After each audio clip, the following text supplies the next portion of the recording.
Topic है electronegativity. तो definition, the tendency of an atom to attract a shared pair of electron towards itself in a molecule is called electronegativity. अब जब दो atoms करीब आते हैं तो उनके दरमियान बॉन्ड फॉर्मेशन होती है। बॉन्ड फॉर्मेशन डिफरेंट रीजंस की वजह से हो सकती है। या तो इलेक्ट्रॉन जो है वो टोटली ट्रांसफ़र हो जाता है एक एटम से दूसरे में, या फिर इलेक्ट्रॉन उनके दरमियान आपस में शेयर होता है। अब जब इलेक्ट्रॉन पेयर एक एटम की तरफ से और दूसरा इलेक्ट्रॉन दूसरे एटम की तरफ से शेयर होता है, तो कभी कभी ऐसे होता है कि एक जो एटम होता है उसकी इलेक्ट्रोनेगेटिविटी ज़्यादा होती है, दूसरे की कम होती है। तो जिसकी इलेक्ट्रोनेगेटिविटी ज़्यादा है तो वो जो एटम है, जो इलेक्ट्रॉन पेयर उनके दरमियान शेयर हुआ है, उसको अपनी तरफ दूसरे एटम की निस्बत ज़्यादा खींचता है, और उस ज़्यादा खींचने की टेंडेंसी को हम नाम देते हैं इलेक्ट्रोनेगेटिविटी का। तो the tendency of an atom, एक एटम की tendency to attract a shared pair of electron towards itself in a molecule. जब मॉलिक्यूल बना एक एटम, उसमें जो शेयर्ड पेयर ऑफ इलेक्ट्रॉन को अपनी तरफ ज़्यादा खींचेगा, उस टेंडेंसी को हम उसकी नाम देंगे electronegativity. Electronegativity has no unit, इसका कोई भी यूनिट नहीं होता। Explanation, for a homomolecular diatomic molecule. Homo मतलब सेम, होमोन्यूक्लियर डायटोमिक मॉलिक्यूल, दो एटम जो कि सेम हो उनका जो मॉलिक्यूल होता है, जैसे कि H2, the bonding pair of electron is equally shared between the atoms. अब इसमें हाइड्रोजन है दोनों।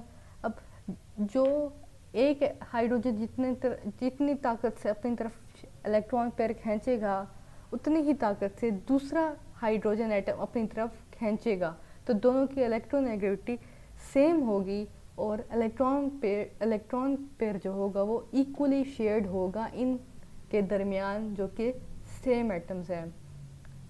ऑन द अदर हैंड, जबकि दूसरी तरफ in a bond between dissimilar atoms, अब जो मुख्तलिफ एटम्स के दरमियान जो बॉन्ड बनेगा, सच एज HF, इसमें H एक अलग एटम है और F एक अलग एटम है, the electron density of the bonding electron lies more towards a fluorine atom.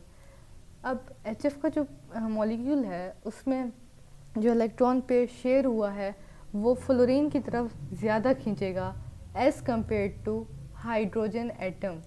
Hydrogen की निस्बत फ्लोरीन की तरफ इलेक्ट्रॉन्स जो हैं वो ज़्यादा खींचेंगे। As fluorine atom is more electronegativity negative than hydrogen atom. इसकी वजह क्या है कि जो फ्लोरीन है वो उसकी इलेक्ट्रोनेगेटिविटी हाइड्रोजन से ज़्यादा है, तो इसलिए इलेक्ट्रॉन पेयर्स जो हैं उसकी तरफ ज़्यादा खींचेंगे। This unequal sharing is due to the fact that F atoms have great tendency than H atom to attract shared pair of electron between them। ये इस वजह से है कि अनइक्वल शेयरिंग इस वजह से क्योंकि फ्लोरीन की जो इलेक्ट्रोनेगेटिविटी ज़्यादा है हाइड्रोजन की निस्बत।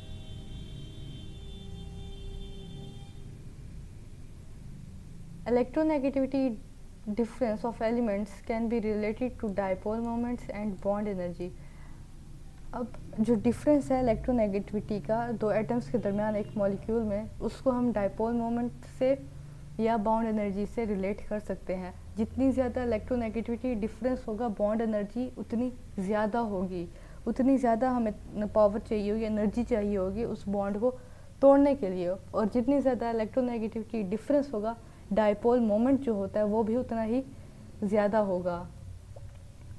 Electronegativity is related to ionization energy and electron affinity of the element. अब जो इलेक्ट्रोनेगेटिविटी है ये एक एलिमेंट के आयनाइजेशन एनर्जी और इलेक्ट्रॉन एफिनिटी से भी रिलेटेड होती है। और इसका फॉर्मूला क्या होगा, एक एटम की जो आयनाइजेशन एनर्जी है और उसकी इलेक्ट्रॉन एफिनिटी है, उसका सम डिवाइडेड बाय 2, वो उसकी निकल आएगी electronegativity. Calculation of electronegativity by Pauling scale। Pauling calculated the electronegativity values of elements from difference between expected bond energies from their normal covalent bond and the experimentally determined value. अब polling ने electronegativity calculate की, और वो कैसे की कि उसने जो एक्सपेक्टेड जो उनकी बॉन्ड एनर्जी थी उसको कंपेयर किया किससे, जो एक्सपेरिमेंट से डिटरमाइन हुई। अब उनके दरमियान जो डिफरेंस निकला एक्सपेक्टेड बॉन्ड एनर्जी में और एक्सपेरिमेंट में, जो डिफरेंस निकला उसको उसने नाम दिया उनकी इलेक्ट्रोनेगेटिविटी का। He devised an electronegativity scale on which fluorine is given as arbitrary standard value for highest electronegativity value। अब फ्लोरीन की इलेक्ट्रोनेगेटिविटी सबसे ज़्यादा होती है जो कि 4 है, और इसको हम लेते हैं एज अ स्टैंडर्ड। स्टैंडर्ड मतलब हम बाकी जो एलिमेंट्स है उसकी जो इलेक्ट्रोनेगेटिव निकालते हैं ना, उसको फ्लोरीन के साथ कंपेयर करके निकालते हैं। जैसे अगर हम एटॉमिक AMU में हम देखते थे, हम कार्बन 12 के साथ कंपेयर करके बाकियों का मैस निकालते थे। इसमें इलेक्ट्रोनेगेटिविटी में हम फ्लोरीन के इलेक्ट्रोनेगेटिविटी को कंपेयर करके दूसरे एलिमेंट्स के इलेक्ट्रोनेगेटिविटी निकालते हैं।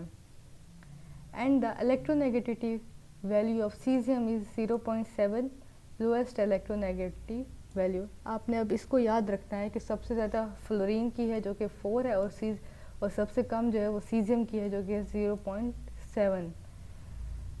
The electronegativity values of other elements are compared with fluorine. अब ये भी MCQ आ सकता है कि हम इलेक्ट्रोनेगेटिविटी किस एलिमेंट को के साथ कंपेयर करके निकालते हैं, तो वो है फ्लोरीन। अब आ जाते हैं trends of electronegativities in periodic table. अब इसका ट्रेंड हमने पीरियोडिक टेबल में पढ़ना है, मतलब across the period and group. तो सबसे पहले across the period, electronegativity increases from left to right in a period. अब हम लेफ़्ट टू राइट जब पीरियड में हम मूव करेंगे तो इलेक्ट्रोनेगेटिविटी जो है वो इंक्रीज़ करेगी। अब ये इंक्रीज़ क्यों करेगी? Decrease in atomic size. अब हम मूव करेंगे, एटॉमिक साइज डिक्रीज होता जाएगा as we move left to right in the period, तो इलेक्ट्रोनेगेटिविटी बढ़ती जाएगी। Shielding effect remains constant. अब हम जैसे पीरियड में मूव करते हैं, शेल्स तो ऐड नहीं होते और सिर्फ इलेक्ट्रॉन्स ऐड होते हैं, तो शील्डिंग इफेक्ट जो है वो कांस्टेंट रहता है। इस वजह से जो है इलेक्ट्रोनेगेटिविटी वो भी इंक्रीज होती है इस वजह से। अब down the group, electronegativity decreases down the group. अब हम जब above to below down the group move करेंगे तो एटम का साइज इंक्रीज होगा, शील्डिंग इफेक्ट इंक्रीज होगी, और ये इसके इलेक्ट्रोनेगेटिविटी इनके इन्वर्सली प्रोपोर्शनल है, तो ये डिक्रीज होगी। Electronegativity and nature of bond. हम इलेक्ट्रोनेगेटिविटी के डिफरेंस से ये भी पता लगा सकते हैं कि बॉन्ड जो एटम्स के दरमियान बना है वो कौन सा बॉन्ड है, कोवलेंट है, आयनिक है, या कोई और बॉन्ड है। The difference in electronegativity values of bonded atom in an index to the nature of chemical bond. अब इस डिफरेंस की वजह से हमें पता चलता है कि केमिकल बॉन्ड कौन सा बॉन्ड बना है। Non-polar covalent bond. When the electronegativity difference is 0, the bond between two atoms is non-polar. अब जैसे हमने ऊपर बात की H2 की, जो कि एक होमोन्यूक्लियर डायटोमिक मॉलिक्यूल था, दोनों एटम सेम थे, तो उनके दरमियान इलेक्ट्रोनेगेटिविटी डिफरेंस 0 था। इलेक्ट्रोनेगेटिविटी डिफरेंस 0 होने की वजह से वो एक नॉन पोलर बॉन्ड बना उनके दरमियान, और वो बना non polar molecule. Polar covalent bond, those bond which are form between different elements are mostly polar. अब जो बॉन्ड डिफरेंट एलिमेंट्स के दरमियान बनता है वो ज़्यादातर पोलर होता है। जैसे HCl है, ये तो डिफरेंट एलिमेंट के दरमियान बॉन्ड है, और CCl4 ये भी डिफरेंट एलिमेंट्स के दरमियान बॉन्ड है। तो ये ज़्यादातर बॉन्ड ये पोलर होते हैं, जिसमें एक साइड पे पॉजिटिव चार्ज होता है और दूसरी साइड पे नेगेटिव चार्ज। फिर आते हैं आयनिक बॉन्ड। ये थे पोलर कोवलेंट की टाइप्स, अब आए हैं आयनिक bonds. The elements of widely different electronegativities form ionic bond. अब दो एटम्स जिनके दरमियान इलेक्ट्रोनेगेटिविटी डिफरेंस बहुत ज़्यादा होता है वो बनाते हैं आयनिक बॉन्ड अपने दरमियान, जैसे NaCl है, magnesium oxide, KBr potassium bromide है। However, difference of 1.7 units shows roughly equal contribution of ionic and covalent bond। अब जिनके दरमियान डिफरेंस 1.7 से ज़्यादा होता है वो बनाते हैं आयनिक बॉन्ड, और जिनके दरमियान 1.7 से कम होता है वो बनाते हैं कोवलेंट। और कोवलेंट कुछ पोलर होते हैं, कुछ नॉन पोलर होते हैं, लेकिन अगर डिफरेंस आता है इक्वल टू 1.7 तो इक्वल कंट्रीब्यूशन होती है आयनिक की भी कोवलेंट की भी। मतलब वो बॉन्ड जिसके डिफरेंस 1.7 के इक्वल है वो 50% आयनिक होता है और 50% कोवलेंट बॉन्ड होता है। Bond strength, greater the electronegativity difference between bonding atom, greater will be the bond strength and vice versa। अब जितना डिफरेंस इलेक्ट्रोनेगेटिविटी का एटम्स के दरमियान ज़्यादा होगा उतना ही ज़्यादा उनकी बॉन्ड स्ट्रेंथ होगी। अब जैसे कि HF है, HF एक आयनिक बॉन्ड बनता है और उसमें डिफरेंस सबसे ज़्यादा, उसमें डिफरेंस काफ़ी ज़्यादा आता है और वो स्ट्रॉन्ग बॉन्ड है। अब तो इस लाइन से हमें ये पता चलता है कि आयनिक बॉन्ड्स जो हैं जिनमें डिफरेंस इलेक्ट्रोनेगेटिविटी का सबसे ज़्यादा होता है वो बॉन्ड आयनिक बॉन्ड्स सबसे स्ट्रॉन्ग होते हैं। उसके बाद फिर आते हैं कोवलेंट बॉन्ड जिनमें जो इलेक्ट्रोनेगेटिविटी डिफरेंस होता है आयनिक की निस्बत कम होता है, तो वो वीक बॉन्ड होते हैं। तो ये MCQs में आ सकता है कि आयनिक बॉन्ड स्ट्रॉन्ग है या कोवलेंट बॉन्ड, तो आयनिक बॉन्ड स्ट्रॉन्ग होगा क्योंकि उसमें इलेक्ट्रोनेगेटिविटी का डिफरेंस ज़्यादा होता है। तो ये था आपका आज का लेक्चर। इंशाल्लाह फिर हम आगे पढ़ेंगे। आप अपनी अटेंडेंस ज़रूर लगाइएगा। अल्लाह हाफिज़।